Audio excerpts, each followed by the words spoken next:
Ja. En ik droomde dat het zo zou worden zoals vandaag. En mijn droom is uitgekomen. En toevallig hebben een aantal kinderen van groep 3... En ik ga ze eens even naar voren halen. Rema, Isabelle, Joyce, Iris, Mieke, Mika en Zonne. Volgens mij hebben zij ook gedroomd vannacht. En ik denk dat ze daar een heel mooi liedje over hebben gemaakt. Ik heb zo waanzinnig gedroomd. Dames en heren, geef een applaus voor groep 3.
Van groep 3.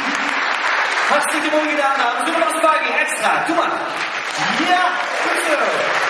En kijk ik wel compleet uit. Ik was eruit zo enthousiast naar het uiteinde van het podium dat ik dacht, nou, ik kukkel er eentje vanaf. Zijn ze nog compleet? Hier ligt niemand, dus... Gelukkig, gelukkig. Dames, ga maar lekker zitten. Want...